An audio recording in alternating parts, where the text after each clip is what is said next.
신약성경 363쪽 히브리서 10장 19절부터 25절까지의 말씀을 한 절씩 교독하시겠습니다. 히브리서 10장 19절부터 25절 교독합니다. 그러므로 형제들아 우리가 예수의 피를 힘입어 성소에 들어갈 담력을 얻었으나니 그 길은 우리를 위하여 휘장 가운데로 열어놓으신 새로운 살 길이요 휘장은 곧 그의 육체니라. 또 하나님의 집 다스리는 큰 제사장이 계심에 우리가 마음의 뿌림을 받아 악한 양심으로부터 벗어나고 몸은 맑은 물로 씻음을 받았으니 참 마음과 온전한 믿음으로 하나님께 나아가자. 또 약속하신 이는 믿으시니 우리가 믿는 도리의 소망을 움직이지 말며 굳게 잡고 서로 돌아보아 사랑과 선행을 격려하며 함께 읽습니다. 모이기를 패하는 어떤 사람들의 습관과 같이 하지 말고 오직 권하여 그 날이 가까움을 볼수록 더욱 그리하자. 아멘. 오늘도 주님의 보좌 앞으로 나오신 성도들에게 하나님의 은혜와 평강이 함께 하시기를 축원드립니다.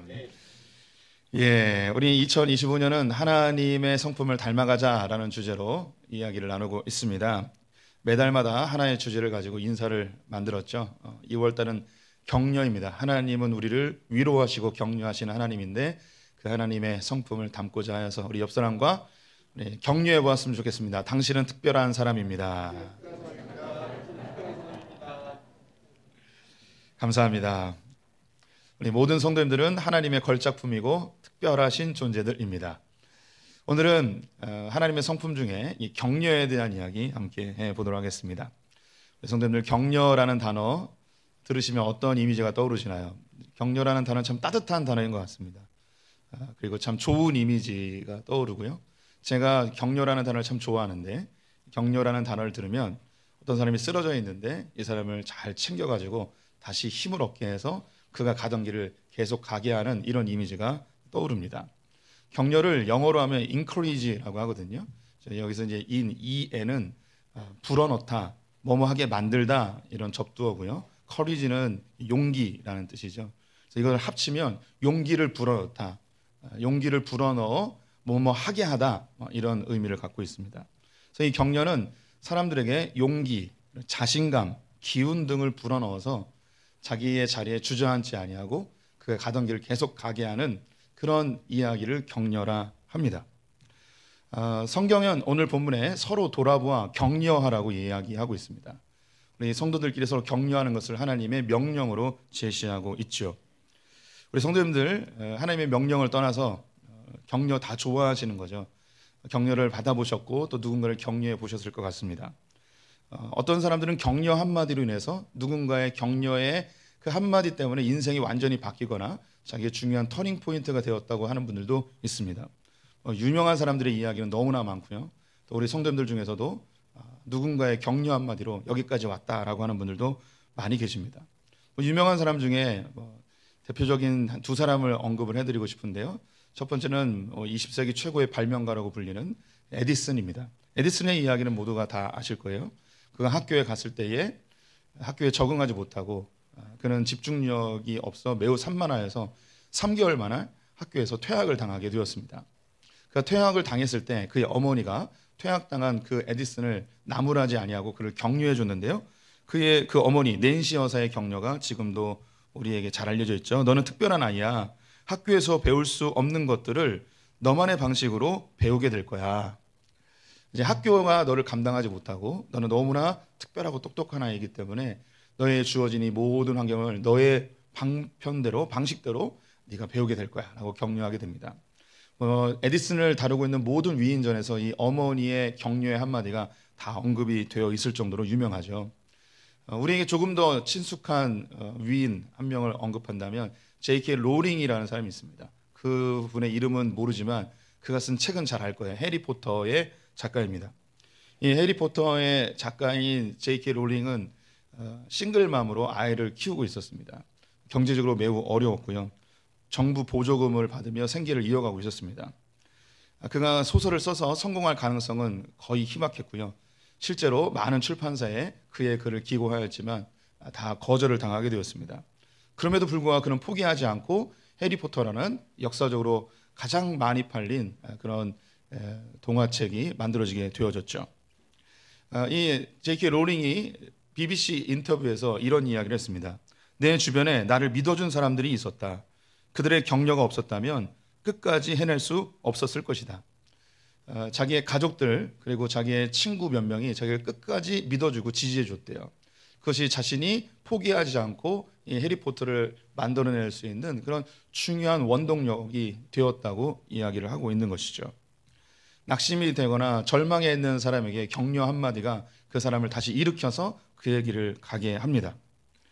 우리 성도님들의 가족의 한마디가 그 격려가 될 수도 있고, 학교에서 선생님의 한마디, 혹은 교회 내에서의 영적 권위자나 혹은 지체들의 격려 한마디가 우리의 인생을 다시 가게 하고 터닝 포인트를 만들기도 하고 삶의 중요한 원동력이 되는 일들을 수없이 경험하고 있습니다.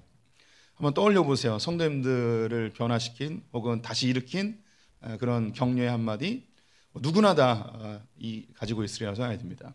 저도 설교를 준비하면서 내가 받았던 격려 중에 나에게 영향을 줬던 게 무엇이 있는가 생각해 봤습니다. 두 가지 사건이 떠오르게 됐는데요. 첫 번째는 제가 고등학교 1학년 때 화학 선생님이 떠올랐습니다. 고등학교에 들어갔을 때에 저랑 비슷한 연배 분들은 경험이 있으실 텐데, 선생님들이 그 날짜의 번호를 불러서 뭘 시킵니다. 수학 문제를 풀기도 하고 영어 단어의 뜻을 이야기하라고도 하고 질문해서 맞추게 합니다. 근데 못 맞히면 혼이 나죠. 매를 맞기도 합니다. 이런 일들이 계속 반복되죠. 저도 그런 것이 참 싫었어요. 예. 잘 모르면 때리는 그런 문화가 참 저에게 참 적절하지 않은 교육의 방법이라는 생각은 들긴 했습니다. 근데 그 맞는 것보다 더 싫었던 게 뭐냐면, 일어나서 대답을 했는데 틀렸을 때 친구들에게 내가 틀렸다는 게 드러난 것이 너무나 쪽팔렸습니다. 너무 창피한 거예요. 그래서 내가 틀린 답을 이야기하느니 차라리 모른다고 이야기하는 게 낫겠다, 그런 판단을 하게 됐습니다. 창피함을 당하는 것보다 그냥 모르는 걸로 하는 게 낫겠다 해서 제가 고등학교를 진학하고 나서 선생님이 저를 호명해서 뭘 물으면 무조건 잘 모르겠습니다 라고 대답을 했습니다. 틀린 답을 이야기해서 창피함을 받는 것보다 그냥 모른다고 깔끔하게 얘기하는 게 뭔가 좀 뽀다구 있어 보였습니다. 예. 예. 그래서 그 이후 이제 고등학교에 진학한 다음부터는 무조건 모른다고 얘기했어요. 계속 모른다고. 매를 맞기도 하고, 모르면 그냥 앉으라고 이야기하기도 하고, 그렇게 수업 시간에 질문을 받으면 대답을 하고 있었는데요. 몇 개월이 지난 다음에 화학 시간이었습니다. 화학 선생님이 그날 날짜에 맞춰서 저를 호명했습니다. 제가 일어났고 선생님이 어떤 질문을 저에게 던졌습니다. 여기에 대해서 답을 해보라고. 저는 지금까지 해왔던 방식대로 아주 멋지게 잘 모르겠습니다 라고 얘기했습니다. 잘 모르겠습니다라고 했을 때 제가 기대했던 선생님의 반응은 너 개겨? 이리 나와. 이렇게 막 때리고 이럴 거라고 생각했죠. 그 화학 선생님이 또 워낙에 무서웠습니다. 그런데 저는 맞을 것이나 혹은 크게 혼날 것을 감수하고 잘 모르겠습니다라고 대답을 했는데, 선생님께서 제가 전혀 생각하지 못했던 말씀을 하셨어요. 잘 모르겠어? 그러면 아는 만큼만 얘기해봐. 저는 그 순간 머리에 망치를 맞는 것 같았습니다. 아는 만큼만 얘기해보라고.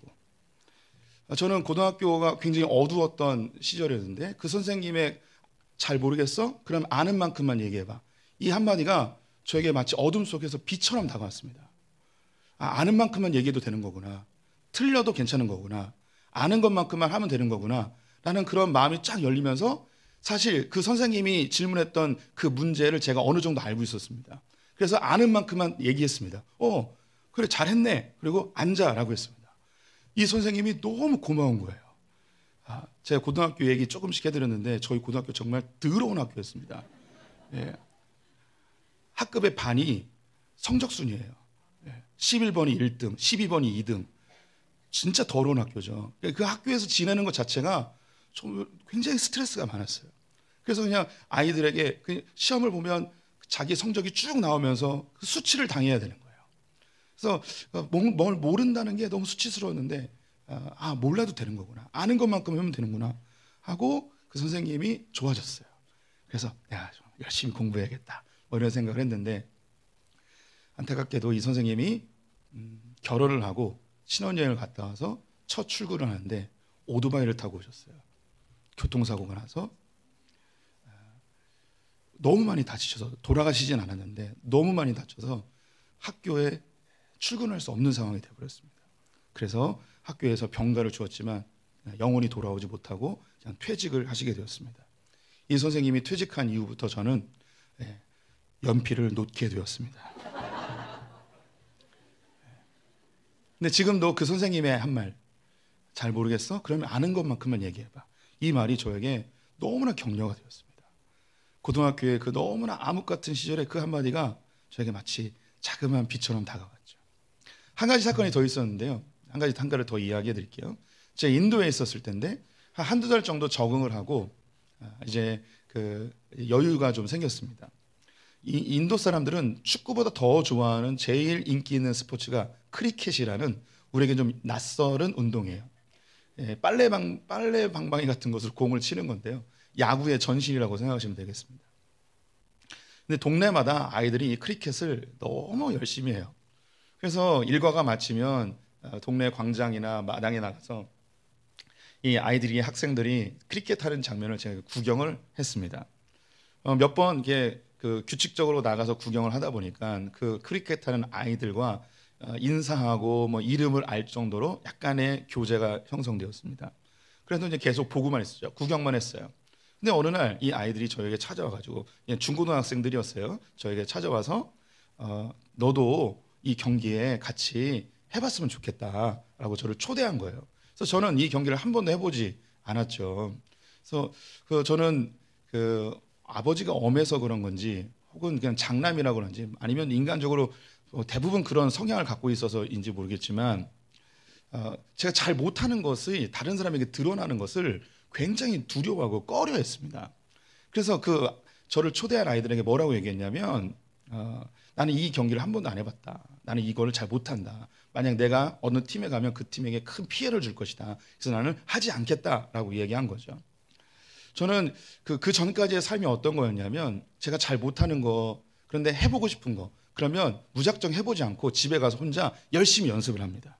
그리고 어느 정도 잘한다 싶으면 그때 친구들한테 나도 끼워줘 뭐 이런 그런 성향이었습니다. 저와 같은 성향에 있는 분들이 많이 계시리라는 생각이 들어요.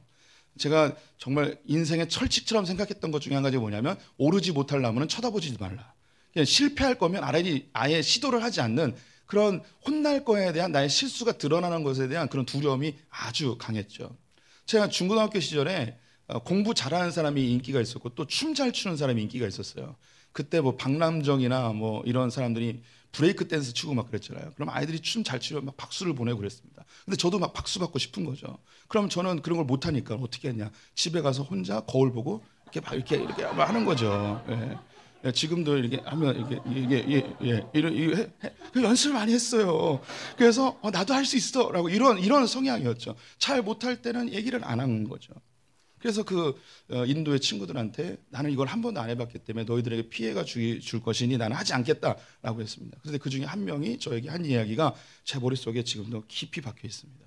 뭐라고 얘기했냐면 처음부터 잘하는 사람은 아무도 없어 라고 이야기했어요. 그러니까 너 와서 우리랑 같이 해 라고 한 거죠. 이 말이 저에게는 제가 인생에서 처음 들어본 말이었어요. 제 인생 중에 들었었겠죠. 근데 그 친구의 말이 저에게 너무나 강력하게 지금도 머릿속에 박혀 있습니다. 처음부터 잘하는 사람은 아무도 없어. 좀 실수해도 되고 잘 못해도 되니까 한번 해봐 라는 거죠. 해보고 싶어 한번 해봐 라는 거예요. 저는 그 이후로 제 인생에 많은 것들이 바뀌었습니다. 뭔가 잘 준비해서 드러내기보다는 잘 못해도 실수해도 연약해도 사람들과 함께 어울리면서 해보면서 그렇게 익혀가는 거죠. 그리고 내 실수에 대해서 스스로 자책하지 않고 그리고 다른 사람의 실수에 대해서 처음이니까 시간이 지나면 다 익히게 될 거야 라는 그런 여유로움도 제 안에 생기게 됐죠. 제 인생 속에 두 가지의 사건을 말씀드렸는데 성도님들도 유사한 사건들이 다 있으실 거예요. 이런 인생의 격려 한마디 이것이 우리의 삶을 바꾸고 우리의 삶의 방향을 바꾸고 우리의 가치관을 바꾸는 일들이 꽤 많이 있습니다. 그런데 제 인생을 돌아보면 제 인생의 가장 큰 격려는 하나님의 격려였습니다. 하나님의 격려는 제 인생 전체를 바꿔버렸습니다. 한 어떤 선생님이나 그 인도의 학생의 그 한마디가 그 한순간을 바꿨다면 예수 그리스도의 그 하나님의 격려는 제 인생을 통째로 바꿔버린 격려이죠. 하나님이 저를 격려한 사건들이 너무나 많이 있는데 중요한 거 두 가지를 이야기해 드리면, 제가 군대에 자대 배치를 받았는데 이 자대 배치가 너무 답답했습니다. 제가 자대 배치 받았던 것은 영창에 한 번쯤 갔다 온 사람들만 모아놓은 그런 특수한 소대였어요. 굉장히 험악했고요. 매 만든 건 다반서였고, 여기서 내가 어떻게 군 생활을 3년 동안 버틸 수 있을까, 막 이런 고민을 하고 두려워하고 염려하고 근심하고 있을 때에 그때 성경책을 읽다가 성경 한 구절이 저의 뇌리 속에 확 박혔습니다. 그것은 디모데후서 1장 7절 말씀인데요. 하나님이 너에게 주신 것은 두려워하는 마음이 아니요 오직 사랑과 능력과 절제하는 마음이라는 이 말씀이 확 들어왔습니다. 하나님이 나에게 주시는 건 두려워하는 마음이 아니구나. 이 두려워하는 마음은 사단이 주는 거구나. 이 두려움의 상황 속에서 나는 사랑과 능력과 절제함을 가지고 이 상황을 뚫고 나가면 되는 것이구나. 내가 이 소대원들을 더 사랑하면 되는 것이고, 군생활을 더 잘하기 위해서 능력을 키우면 되는 것이고, 내 삶이 꼬투리가 잡히지 않도록 절제하면서 살면 이 군생활이 능히 이길 수 있겠구나 라는 생각이 확 들어오게 되었습니다. 이것은 그때뿐만 아니라 제 인생 속에서 미래에 대한 두려움, 앞길이 보이지 않는 그런 답답한 염려, 근심이 올 때 수많은 두려움의 요소들이 오죠. 그때마다 제 머릿속에 그 군대의 상황이 떠오르면서 그 말씀이 팍 터져 나옵니다. 하나님이 나에게 주신 것은 두려워하는 마음이 아니다. 하나님이 나에게 주신 것은 두려워하는 마음이 아니다. 그래서 이 두려움을 던져버리고 그 상황을 객관적으로 보고 주의 능력 안에서 그 일을 해나가고 있습니다. 또 한 가지는 제가 유학을 가기로 마음을 먹었을 때인데요. 근데 유학을 가는가 말아야 되는가, 이게 저에게 중요한 갈림길이었습니다. 유학을 가게 되면 넉넉하지도 않은 살림에, 제가 그때 갖고 있는 돈이 전세 보증금이 2,500만 원이었거든요. 이 2,500만 원으로 유학을 한다, 이건 거의 불가능한 상황이었습니다. 그리고 그 시간이 허비되어지고, 그리고 미국에 갔다 와서 한국에 내가 사역할 수 있는 교회가 있을까, 이런 여러 고민들이 있었습니다. 근데 유학은 가고 싶은 마음도 있고, 또 하나님이 뜻대로 하지 아니하면 하나님께 왠지 벌 받을 것 같고, 하나님 뭘 원하시는지 모르겠고, 이런 고민 속에 가야 되나 말아야 되나 상당히 오랜 기간 동안 저울질하며 근심하며 고민하고 있었습니다. 그때에 하나님의 말씀이 저에게 딱 들어오게 됐죠. 로마서 8장 28절 말씀인데요. 하나님을 사랑하는 자 곧 그때의 뜻대로 부르심을 입은 자들에게는 모든 것이 합력하여 선을 이룬다는 말씀이었습니다. 내가 하나님을 사랑하고 내가 주님 안에 있다면 내가 뭘 선택해도 하나님은 모든 것을 합력해서 선을 이룬다는 것을 알게 됐어요. 내가 잘못된 선택을 할 수도 있고, 유학을 가는 게 내가 잘못된 선택, 재정 낭비, 시간 낭비, 열정 낭비일 수도 있습니다. 근데 이 실수도 혹시 이것이 죄악일지라도 이것이 하나님을 사랑하는 자들에게는 하나님께서 모든 것을 합력하여서 선하게 바꾸신다는 하나님의 말씀이 저에게 격려로 다가왔습니다. 그 이후로 저는 더 이상 하나님의 뜻이 무엇입니까? 이런 묻는 작업을 대부분 생략해버리고, 내가 뭘 좀 잘못해도, 내가 선택을 좀 잘못해도 하나님께서 다 합력해서 선으로 바꿔주신다는 그런 확신을 갖게 됐습니다. 하나님은 자기의 자녀들의 선택한 것에 기름 부어주시는 분이라는 걸 알게 되었습니다. 하나님 잘못된 길을 가게 되면 나를 몽둥이를 때려서라도 멈추게 하시는 분이라는 것을 또한 알게 되었습니다. 그래서 하나님 안에서 참 자유함을, 합력하여 선을 이루신다는 이 자유함을 나는 철저하게 느끼고 지금도 여전히 그 인생의 여정을 걷고 있습니다. 이렇게 하나님으로 인해서 삶 전체가 바뀌는 많은 믿음의 선배들이 여기도 계시고 성경 속에도 역사 속에 수없이 많이 있습니다. 성경에 보면 하나님의 격려를 통해서 낙심하고 절망했던 사람들이 다시 일어나 자기의 믿음의 여정을 걷는 인물들이 많이 있죠. 몇 분을 소개시켜드리면, 첫 번째 아브라함입니다.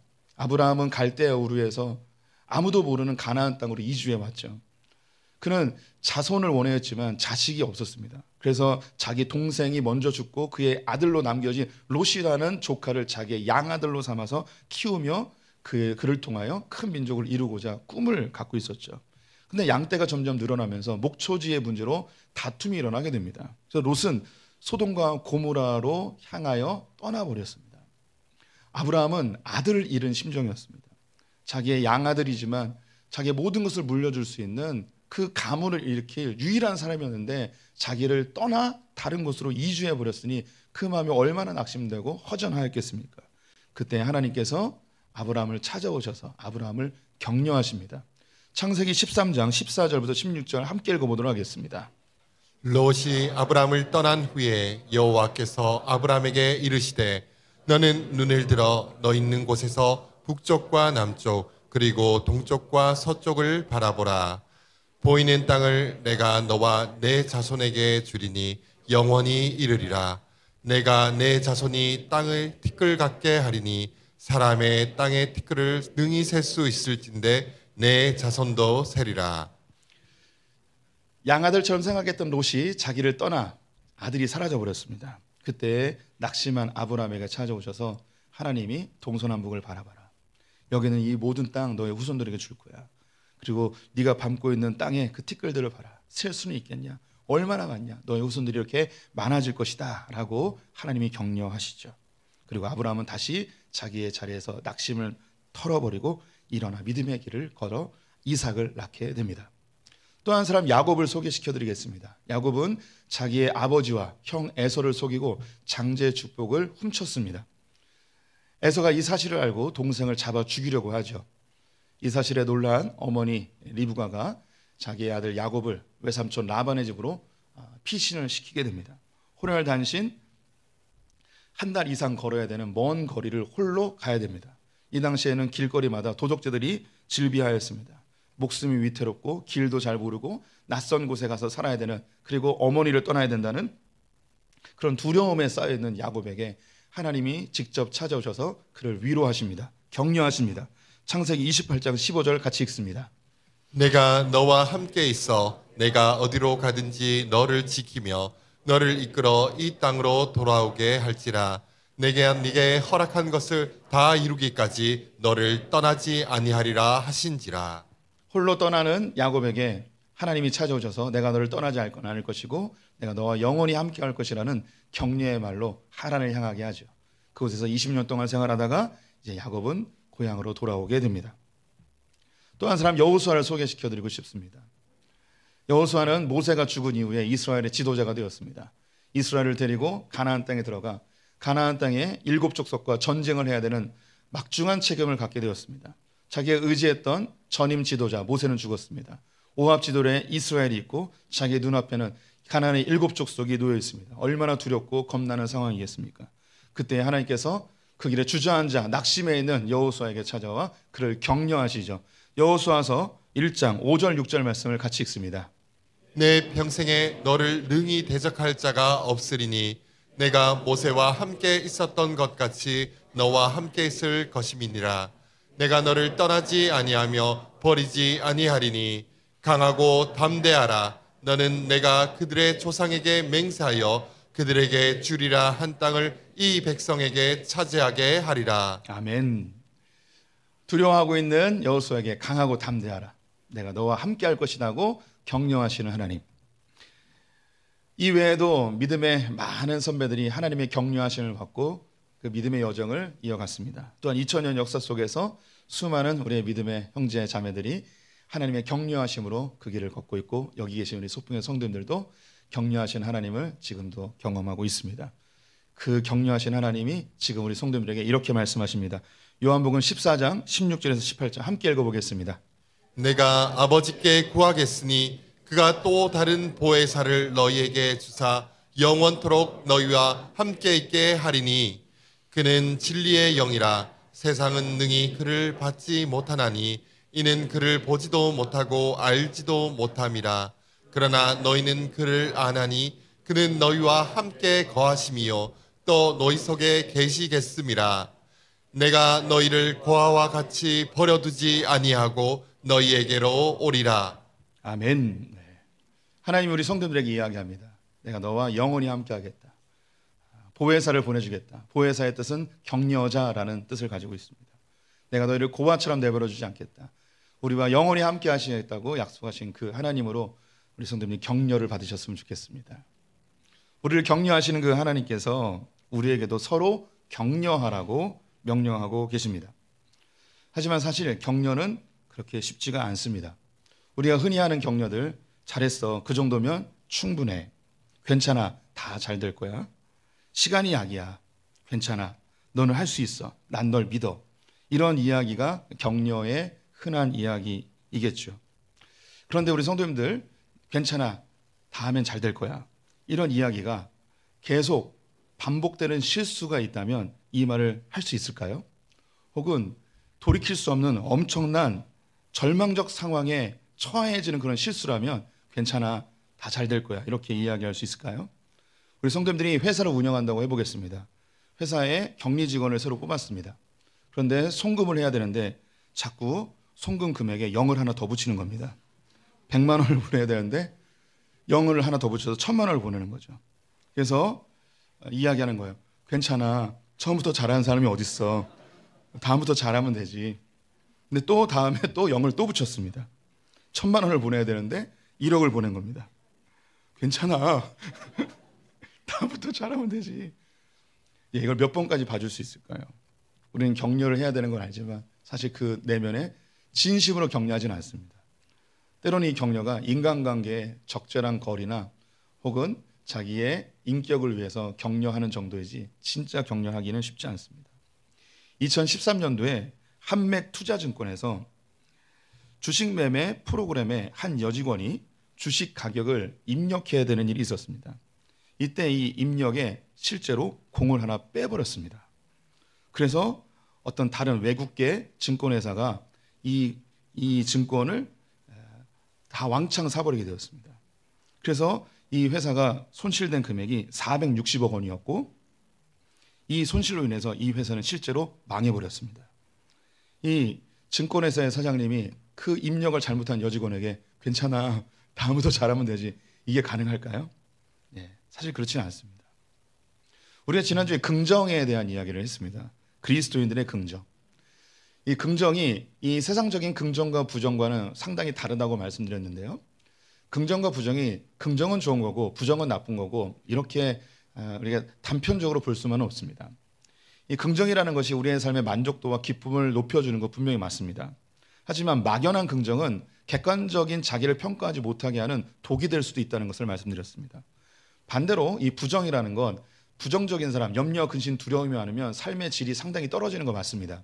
하지만 이 두려움이 많은 사람들은요, 이 두려움 때문에 미래를 미리 준비하고 예방하고 계획하는 그것이 또 장점으로 작동하기도 합니다. 그래서 이 긍정과 부정을 단편적으로 좋은 것 나쁜 것으로 이야기할 수 있는 것은 아니라고 말씀드렸죠. 그리스도인의 긍정은 뭐냐면 하나님의 관점으로 보는 거예요. 어떤 상황을 부정적으로 보느냐 긍정적으로 보느냐가 아니고 하나님은 우리를 부정적으로 보십니다. 그래서 우리는 부정적인 것을 기반으로 시작해야 됩니다. 나는 안 돼. 그러니 철저히 준비해야 되는 거예요. 하지만 긍정적으로 하나님이 하시면 될 수 있어. 내가 철저하게 준비했을지라도 안 될 수 있어요. 하나님이 하실 것이기 때문에 우리는 편안하게 잠을 잘 수 있는 하나님 안에서의 참된 긍정을 가져야 된다고 말씀드렸죠.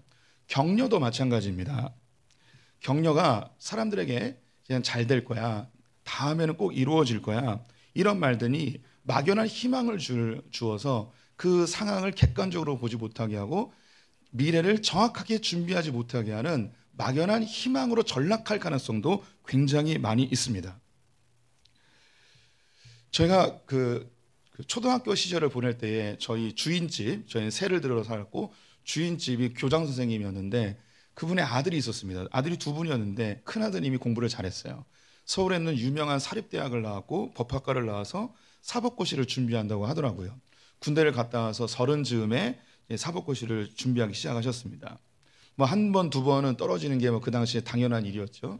주변에서들 아유 공부 잘하니까 괜찮을 거예요, 다음에는 붙을 거예요 하면서 이렇게 격려를 많이 해줬습니다. 또 그 형님이 공부하다가 내려오면 주변 사람들이 아유 힘들죠, 다음에는 꼭 붙을 거예요, 이렇게 격려를 많이 해줬습니다.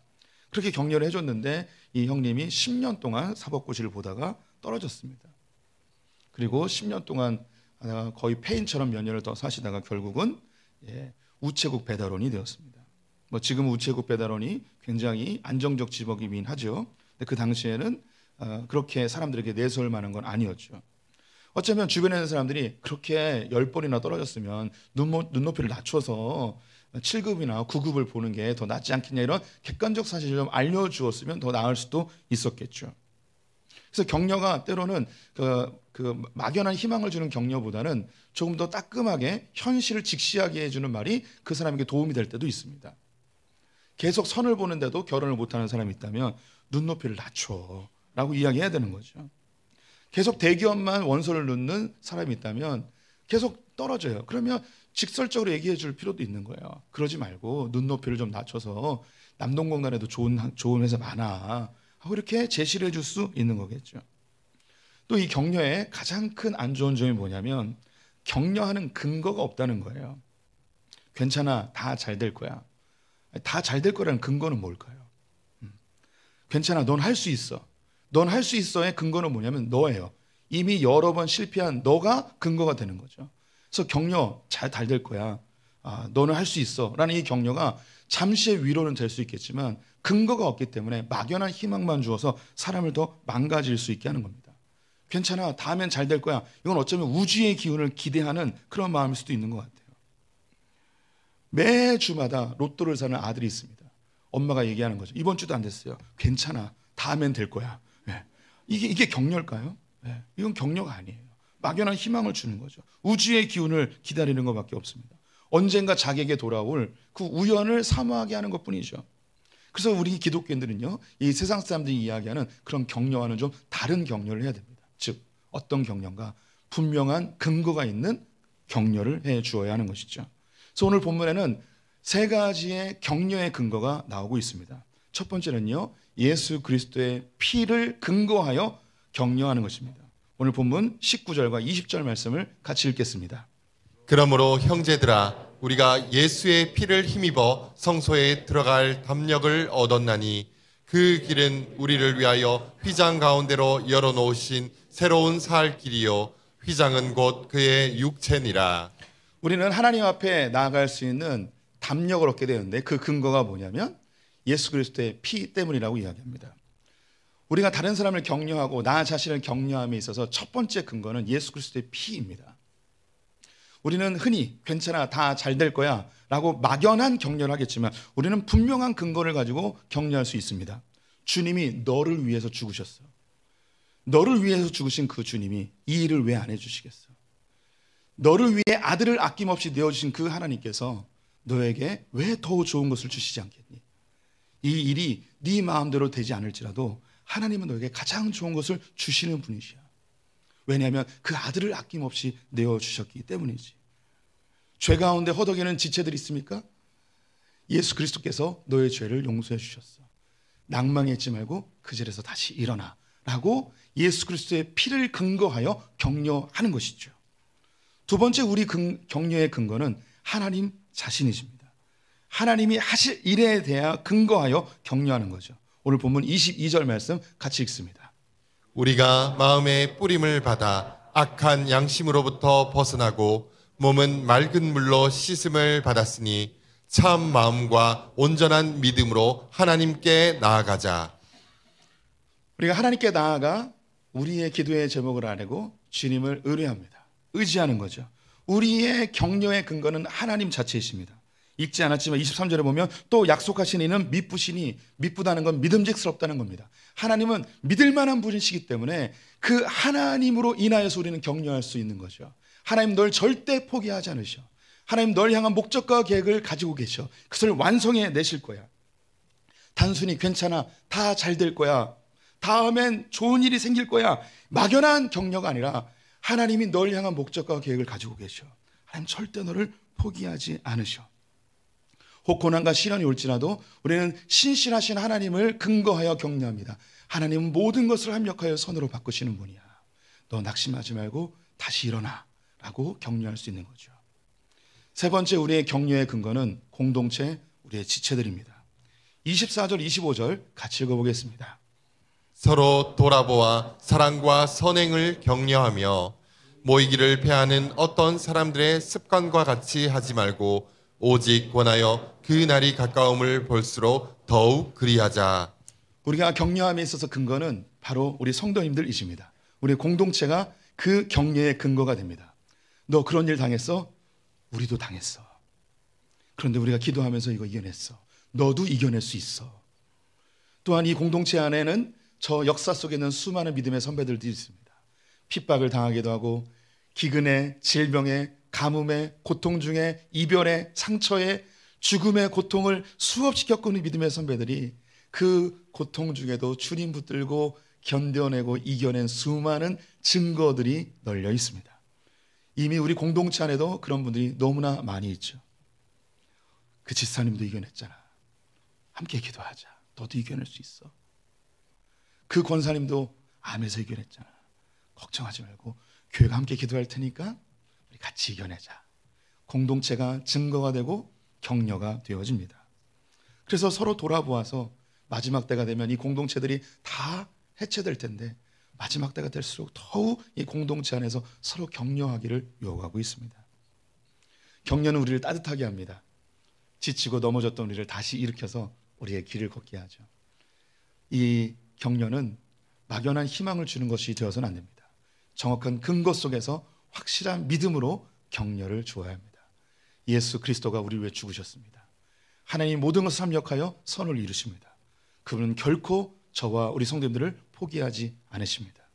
우리의 죄에 대해서 전혀 개념치 아니하시고 우리를 정죄하지 않으시는 그 하나님이 우리의 아버지십니다. 우리 절대 포기하지 않으시고 영원히 함께 하시는 분이 바로 우리 아버지십니다. 그리고 그분을 따랐던 수많은 믿음의 증거들이 이 자리에 있습니다. 우리 성도님들 옆 사람을 더 격려하시고 하나님의 마음으로 더 축복했으면 좋겠습니다. 이 시간 옆 사람 격려해 볼까요? 당신은 진짜 특별한 사람입니다. 시간이 지났지만 찬양하면서 설교를 마치겠습니다.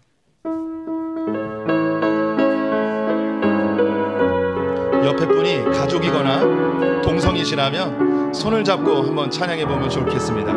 하나님의 사랑을 사모하는 자, 하나님의 사랑을 사모하는 자, 하나님의 평안을 바라보는 자, 너의 모든 것 창조하신 우리 주님이 너를 얼마나 사랑하시는지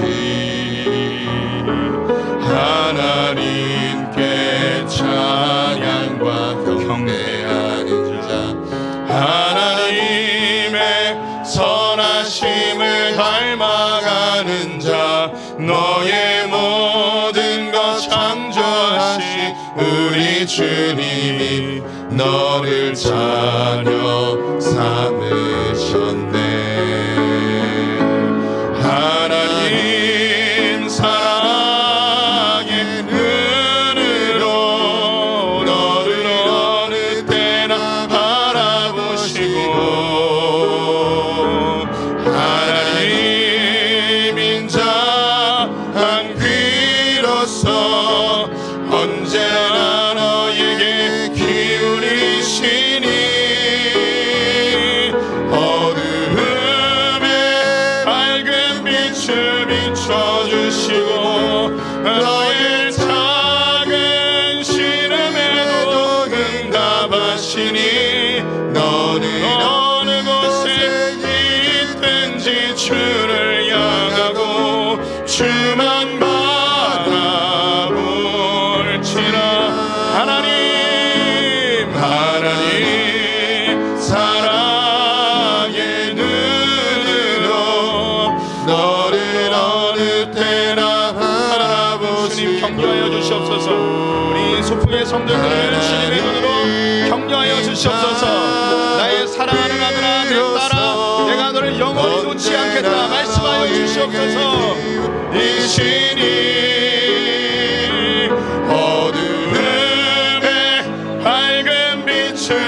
비춰주시고 너의 작은 신음에도 응답하시니 너는 어느 곳에 있든지 주를 향하고 주만 바라볼지라.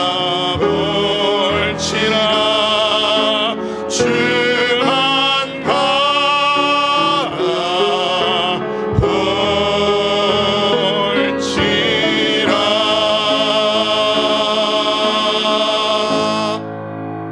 지금은 우리 주 예수 그리스도의 은혜와 하나님 아버지의 무한하신 사랑과 성령의 교통하심이 하나님께서 우리를 격려해 주셨듯이 우리의 지체들을 격려하여 이 믿음의 여정 끝까지 함께하기로 소망하는 소프의 모든 성도들과 우리의 자녀들, 저 북에 있는 형제자매들, 열방의 선교사님들과 이 나라의 이 민족 가운데 영원토록 함께 있을지어다.